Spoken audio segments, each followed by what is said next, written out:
चलिए भाई, नमस्कार साथियों, स्वागत है आप सभी का एमडी क्लासेस के यूट्यूब चैनल पे। क्या हाल चाल है सभी के। तो रेलवे के हालात आप सभी देख ही चुके हैं कि किस तरीके से रेलवे काम कर रही है। कहीं ना कहीं स्पीड तो है चीजों को लेकर, चाहे वो एलपी की परीक्षाओं को लेकर हो, टेक्नीशियन की परीक्षाओं को लेकर हो, या बाकी अन्य परीक्षाओं को लेकर हो।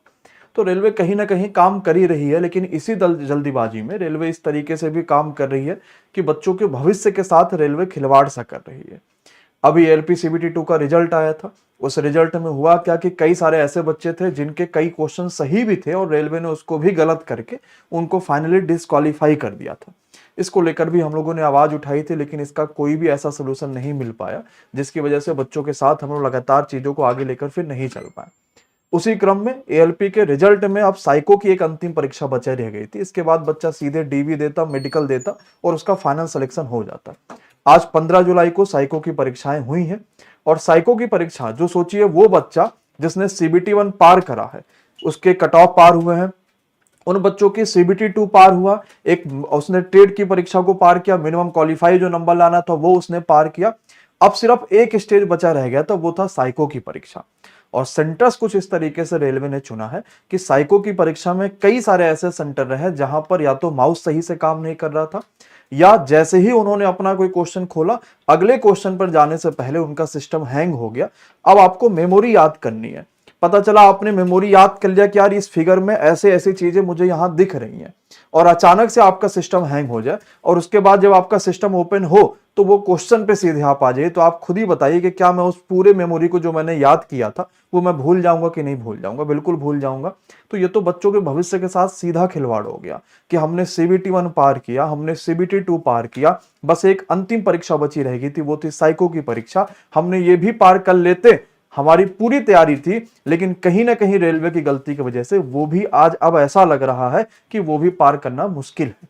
जब साइको की परीक्षाएं खत्म हुई तो उसके बाद कई सारे ऐसे कमेंट थे कि जैसे रेलवे ने जिंदगी बर्बाद कर दिया, कंप्यूटर बंद हो गया जैसे एक मेमोरी खुला। मेमोरी का मतलब, अच्छा इसमें कितने ऐसे बच्चे हैं जो रेलवे के साइको को समझते हैं कि साइको की परीक्षा कुछ होती है? जरा एक बार यस बताइए कमेंट बॉक्स में।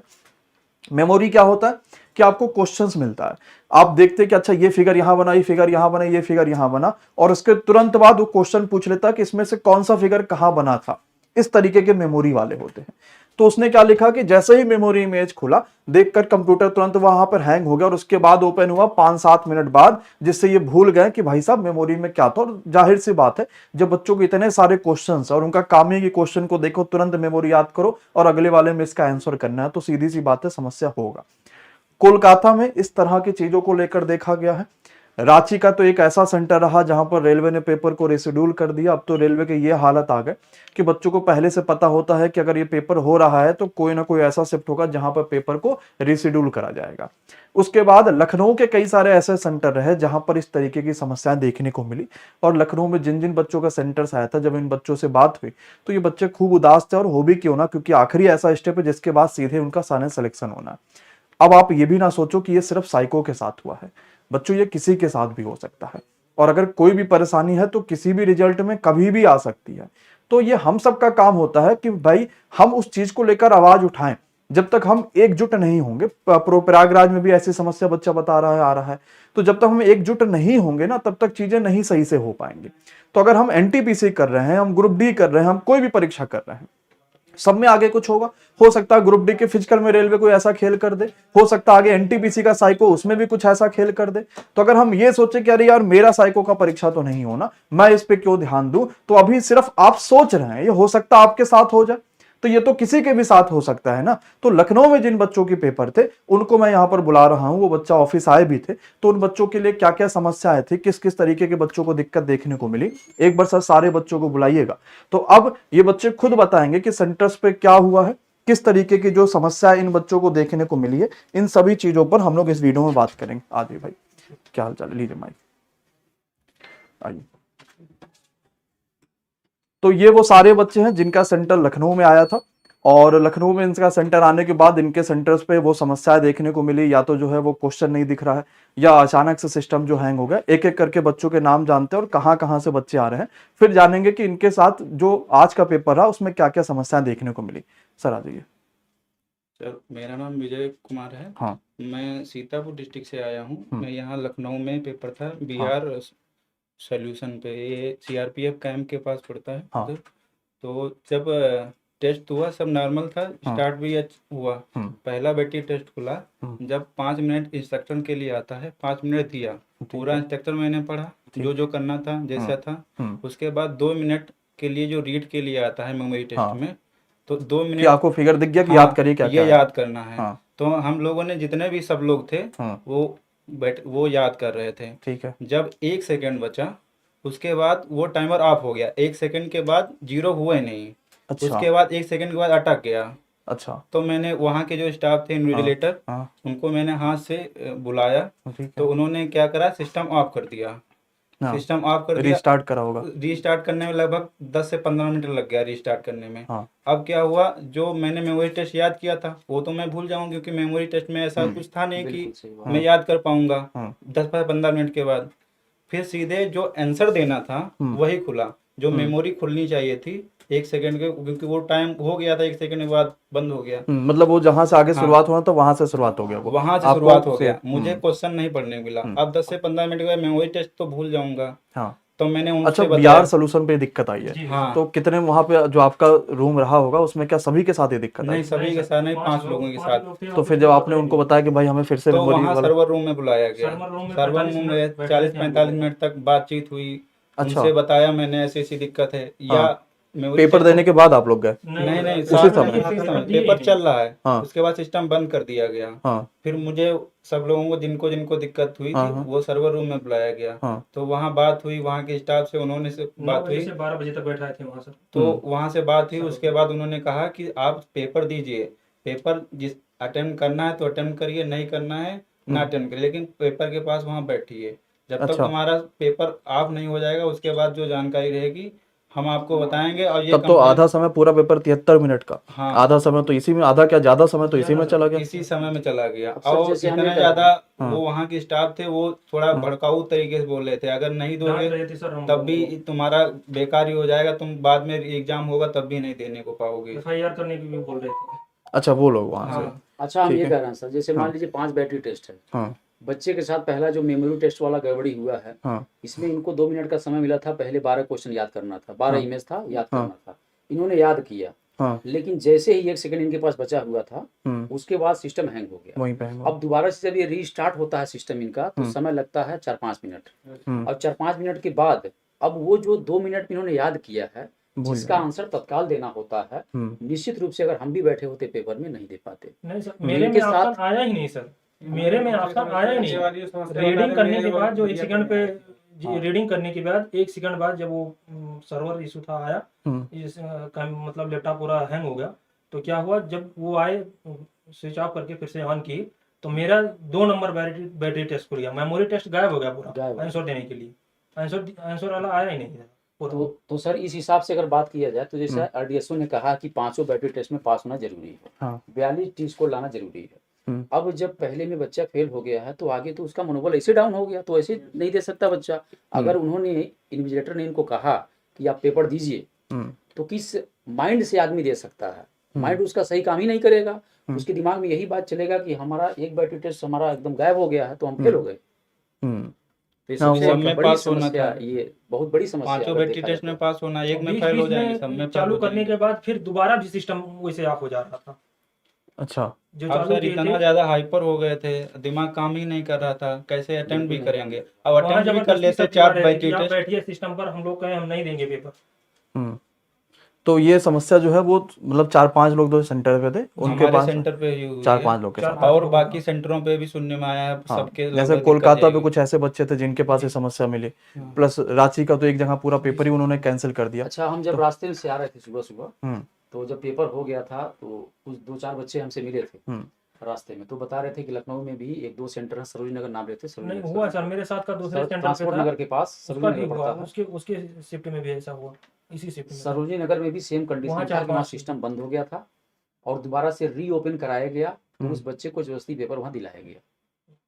अच्छा, वो समय जो गया, समय कट गया, वो अपने आप वो जो है वो हम लोगों सर वो चल रहा था, टाइमर चल रहा था, उसमें क्या है हम लोगों ने क्वेश्चन अटेम्प्ट ही नहीं किया, वैसे वैसे अपने आप सबमिट हो जा रहा था। वहाँ के स्टाफ ने कहा था कि आपको पेपर देना होगा, आप करिए या ना करिए, आप यहाँ पे बैठे रहिए, लेकिन वहां पर बैठे रहना पड़ेगा, आपको पेपर देना पड़ेगा। लेकिन अब जब एक बैटरी टेस्ट में फेल ही हो गए, अब आगे करने से क्या ही मतलब है। मनोबल डाउन हो गया मेरा सर और इतना ज्यादा टेस्ट भी उसके बाद घबराहट होने लगी थी, इतना दूसरा मेहनत नंबर किए टेस्ट थे। जो था वो भी सबमिट हो पिछले गया। जब से पेपर दिए थे मेंस वाला, आंसर की मिलाए थे, तो लग रहा था कि हमारा हो जाएगा, क्योंकि नंबर अच्छे बन रहे थे। अब तब से लगातार तैयारी कर रहे हैं। अगर इस तैयारी में देखा जाए तो अगर 18 महीने का समय हो गया अब तक, हाँ, आज के डेट तक मिला है। जनवरी में आया ऐसे ही जब मेंस का पेपर हुआ था, मेंस के पेपर में तैयारी करके गए, बरेली में पेपर लगा हुआ था, वहां सुबह रात जग के पेपर देने गए। जब 12 बजे तक ऐसे बैठाए रहे कि अभी 10 मिनट के बाद सिस्टम चालू होगा, 15 मिनट के बाद चालू होगा, कुछ नहीं चालू हुआ। फिर ऐसे ही रो धा के घर पे आए, फिर से मनोबल बढ़ाए पिताजी लोग, तब फिर से तैयारी करने में जुटे, तब फिर से तैयारी किए, तब मेंस निकाले, अब फिर ये हो गया है। तो जनवरी 2024 में नोटिफिकेशन आई रेलवे एलपी की, और लगभग जैसा सर बता रहे हैं कि 18 महीने हो चुके हैं। यानी इस बीच में जब हमारा एलपी सीबीटी 1 आ गया, सीबीटी 2 हो गया, तो हम सीधी सी बात और कोई परीक्षा की तैयारी थोड़ा रोक देंगे। हम ये सोचेंगे भाई सिर्फ साइको बचा, अब यही एक परीक्षा देने के बाद सीधे अब सिलेक्शन हो जाना है। और ये जो पूरी दिक्कतें आई वो इस वजह से भी हो सकती है कि एक तो कई सारे ऐसे सेंटर्स हैं जहां पर सिस्टम चेक नहीं हो रहा है कि भाई कौन सा सिस्टम कितना पुराना हो चुका है, काम कर भी रहा है सही से कि नहीं कर रहा है, बहुत सारी दिक्कतें हैं।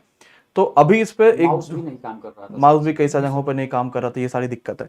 अच्छा, आपके साथ भाई क्या समस्या रही एक बार? सेम सारी चीजें जो है, बस यही मतलब ज्यादातर लोगों में यही दिक्कत मिली कि केवल मेरे जैसे वो पार्ट वाइज पार्ट बांटे थे, वो सेक्टर C1 में केवल ये प्रॉब्लम आई है। C1 कहाँ सेंटर था आपका? सेंटर कहाँ था? सबका एक ही जगह। BR solution. इनका भी पहले मेमोरी टेस्ट में ऐसा हुआ था, लेकिन ये तो बहुत ज्यादा घबरा गए थे। BR online. हाँ, हम भी घबरा गए थे, घबराने का लेकिन रीजन हम ये था इतना सर कि मैं रीडिंग किया, क्वेश्चन को रीडिंग किया, उसके बाद जब आंसर देने की बारी आई तो वो क्वेश्चन पे ही वो हैक हो गया सिस्टम दोबारा चालू किए तो वो मेरा एक आंसर सेकंड देने से का जीरो विकल्प हुआ नहीं ही आया, नहीं। डायरेक्ट वो दूसरा मेमोरी टेस्ट खुल गया। तो ये सर क्या सेंटर एक बता देते हैं बच्चों को। देखिए सेंटर जो है वो है बीआर ऑनलाइन सर्विसेज, और ये पड़ता लखनऊ में सीआरपीएफ कैंपस जो है उसके पास ही पड़ता, बीआर ऑनलाइन सर्विसेज कॉलेज के पास पड़ता है। हाँ, वहीं बगल में आजाद डिग्री कॉलेज है। अब ये सबसे एक तो बड़ी समस्या ये है कि बच्चा सीबीटी 1 दिया, सीबीटी 2 दिया, या वो कोई भी परीक्षा दे रहा है, अगर वो पहला ही स्टेज दे रहा है और इस तरीके से अगर उसको दिक्कत देखने को मिलेगी कि या तो सिस्टम नहीं चल रहा है, या तो सिस्टम चल रहा है तो कुछ समय के बाद हैंग हो जा रहा है, और वहां पर जो सपोर्ट के लोग होते हैं जिनसे आशा करी जाती है कि अगर आपका सिस्टम बीच में कोई दिक्कत आ गई या कोई समस्या आ गई तो आपको सपोर्ट करेंगे, जितना समय आपका बर्बाद हुआ उतने समय से वो शुरुआत आपको फिर से थोड़ा समय ज्यादा दे देंगे कि भाई अगर आपका सिस्टम इतने समय पर दिक्कत हुआ, इतने समय आपका दिक्कत आना शुरू हुआ, तो हम आपको उतना समय एक्स्ट्रा दे देते हैं। और यहाँ उल्टा देखने को मिला बीआर ऑनलाइन सर्विसेज में कि यहाँ पर इन लोग को बुलाया गया सर्वर रूम में, और उसके बाद वहां पर किसी भी तरीके से कहा गया अपने भाई सिस्टम पर जाओ, पेपर दो बैठ के, और अगर नहीं दोगे तो अगर पेपर कुछ भी आगे रिशेड्यूल होगा तो वहां पर भी आपको देने का मौका नहीं मिलेगा। इस तरीके से बातें करेगी। ये भी उन बच्चों से जिनका ये आखिरी परीक्षा है, इसके बाद तो सीधे उनका फाइनल सिलेक्शन होने वाला है। इन्होंने सीबीटी 1 दिया, सीबीटी 2 दिया, 18 महीने तक लगातार इंतजार करा कि अब एलपी की परीक्षा कहीं ना कहीं 2 साल होने वाला है। जनवरी 2024 में आई हुई नोटिफिकेशन है, तो 2 साल होने वाला, अब तो समय आ चुका है कि फाइनल सिलेक्शन होगा, रेलवे में ये एलपी यानी लोको पायलट बन पाएंगे। लेकिन इस तरीके के जो बिहेवियर है वो किसी भी जो है वो सेंटर से नहीं एक्सपेक्ट करी जा सकती कि अगर आपको जिम्मेदारी दी गई है तो आप कम से कम उस चीज पर काम करिए, उस चीज पर वो फोकस करके चलिए। तो इसमें बच्चों का गलती 1% भी नहीं है। हाँ बिल्कुल सही बात है, बच्चों की क्या ही गलती, वो तो पूरी तरीके से जो है वो कर रहे हैं। तो अब इस पे जो है वो सोल्यूशन क्या क्या हो सकता है इस चीज को लेकर, थोड़ा सा एक तो ये सोल्यूशन हो सकता है कि आपका कौन सा आरआरबी था? मेरा सर आरआरबी गुवाहाटी था। आरआरबी गुवाहाटी। आपका? मेरा भोपाल। मुंबई। तो आरआरबी गुवाहाटी, भोपाल और मुंबई। आरआरबी वैसे भी फोन नहीं लग रहा होगा जी सर। कि ये समस्या आरआरबी के साथ हमेशा से रही कि अगर आप फोन मिलाएंगे, जो उन्होंने नंबर दे रखा, वो अगर लग भी जाएगा, गलती से उठ भी जाएगा, तो वहां पर आप जो बात बताएंगे वो उसका उल्टा ही बोलते रहेंगे। वो उनको पता ही नहीं कि ये क्या चल रहा है क्या नहीं चल रहा है। तो अब क्या सोल्यूशन है? रेलवे तक एक तो ये बात पहुंचानी बहुत जरूरी भी है। तो जितने भी बच्चे हैं, क्योंकि बहुत सारे बच्चों के साथ दिक्कत हुआ है, तो एक जो टेलीग्राम ग्रुप है, क्योंकि आपको इकट्ठा करना सबसे जरूरी है अभी। अगर हम इकट्ठा नहीं रहेंगे तो 2-4 बच्चा कहीं आरआरबी जाएगा तो उसकी कुछ भी नहीं सुनी जाएगी। तो आप जितने भी बच्चे हैं, एक टेलीग्राम ग्रुप हमने एलपी साइको के नाम से बनाया हुआ है, सारे बच्चे वहां इकट्ठा हो जाइए, क्योंकि अगर हम इसको लेट करेंगे तो हो सकता है रेलवे भी रिजल्ट जारी कर दे कुछ दिनों के बाद। अगर ये सारी चीजें हो जाएंगे तब तो फिर कुछ भी नहीं हो सकता, फिर तो वो आपका आगे जाके कब तक चीजें होंगी, क्या होगा, कुछ फायदा नहीं मिलेगा। तो एक तो ग्रुप बना दिया है टेलीग्राम वाला, अगर आपकी जानकारी में जितने भी साथी हैं उस ग्रुप में जुड़ जाइए। सबसे पहला यही हो सकता है कि हम रेलवे में ये ज्ञापन दे दें कि हमारे साथ ये समस्या आई है और इस तरीके की चीजें हुई हैं, क्योंकि आप सर वहां पर थे भी नहीं, तो मे भी हो सकता है रेलवे वहां का कैमरा चेक करे या बाकी सभी चीजों को चेक करे, क्योंकि सब कुछ रिकॉर्डिंग होता रहता है। तो बच्चों एक ग्रुप बना दे रहे हैं, ग्रुप आपके पास कमेंट बॉक्स में पिन है, आप उस एलपी वाले ग्रुप में जुड़ जाइए साइको के लिए।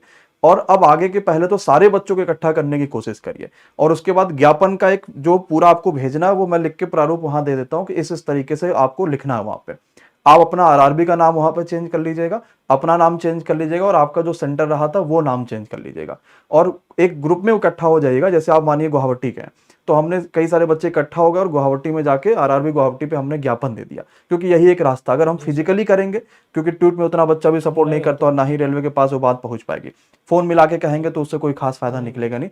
तो अभी तक जो लगता है वो ठीक रास्ता ये कि जाना ही पड़ेगा वहां पे। जब तक हम आरआरबी के पास नहीं पहुंच रहे होंगे, अब उनको जाके फिजिकली तौर पर ज्ञापन नहीं देंगे, तो मे भी हमारी बात सुनी जाए या ना सुनी जाए। और अगर इस तरह की दिक्कतें हैं कि सेंटर्स पे ऐसे बिहेवियर करा जा रहा है, ये तो बिल्कुल ही ऐसी बात है जिस पर आदमी को कभी कुछ होना भी नहीं चाहिए। मतलब इस तरीके की चीजें तो कभी नहीं होनी चाहिए। रेलवे तो खास करके ऐसे सेंटर्स को तुरंत जो है वो ब्लैक लिस्ट में डाल दे कि जहां पर इस तरीके के विद्यार्थियों के साथ जो है वो सलूट करा जा रहा है। तो बहरहाल अभी तक का आपके पास एक ग्रुप बना, उसमें ज्वाइन हो जाइए, इकट्ठा करिए आपसे में लोगों को जिनके साथ ये समस्या आई है, क्योंकि हमने CBT 1 CBT 2 पार करके अब अंतिम प्रारूप में आए। इसके बाद सीधे सिलेक्शन होना था और सारे सपने इसके बाद पूरे होने थे, लेकिन उस समय में ऐसी दिक्कतें आई जो कि बर्दाश्त नहीं किया जा सकता। तो अब लखनऊ में जैसे बच्चे बता रहे हैं कि sir little angel home LDA colony के पास सेंटर है, वहां पर भी ये दिक्कतें आई हैं। अभी तो सेकंड वाले बच्चे हैं, उनका पेपर देखते हैं कि वहां पर भी मे भी कहीं ना कहीं एक बच्चा लिखा मेरे था साथ कि था सर, पेन सेंटर दिया ही गया। लखनऊ में था, उसके भी साथ उसके भी बैच में ऐसा हुआ जहाँ उसका सेंटर गया एक था। बच्चा लिखा था पेन दिया गया सर एक जगह। पेन दिया गया क्या पेन आप लोग? दिया गया था वो फार्मा भरने के लिए, ये हाँ, वो एडमिट फॉर्म कार्ड वाला बाद में ले लिया गया। बाद में ले लिया गया। डिक्लेरेशन के लिए हाँ। वो ले लिया गया पेपर था। तो आप लोग को मिलता नहीं कोई एक्स्ट्रा? नहीं सर, तो पेन तो मानिए उन लोग को बच्चों को भरने के लिए दिएगा कि सारी चीजें भर उसके लें। बाद ले लिया गया फिर। पेन तो नॉर्मल है, साइको में नहीं दिया जाता है। तो वो उसके बाद ले लिए थे, उसके बाद लेकिन ले एक सेंटर बच्चा बता रहा कि पेन दिया था, स्टार्टिंग से आखिरी तक था। और ये है, इंस्टीट्यूट ऑफ इंफॉर्मेशन। हाँ, मतलब इस तरीके की समस्याएं हैं कि जल्दीबाजी में पेपर कराना एक तो, और अब जैसे इन्होंने 10 दिन पहले 15 दिन पहले बताया जी सर। कि भाई साहब देखो इन बच्चों का पेपर जो है आपका पेपर आना 15 जुलाई को, और उनका रिजल्ट भी नहीं जारी हुआ था। जी सर। 10 दिन पहले पता चला कि अच्छा हमारा पेपर होना है।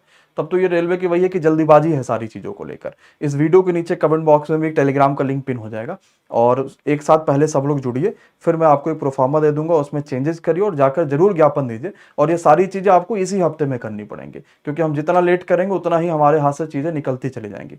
बाकी आरआरबी में फोन मिला के और बाकी सभी चीज़ों को करके एक बार देखते हैं, जो भी उपाय हो पाएगा वो बच्चों जरूर करेंगे। ठीक है, चलिए भाई, धन्यवाद, शुक्रिया, थैंक यू सो मच।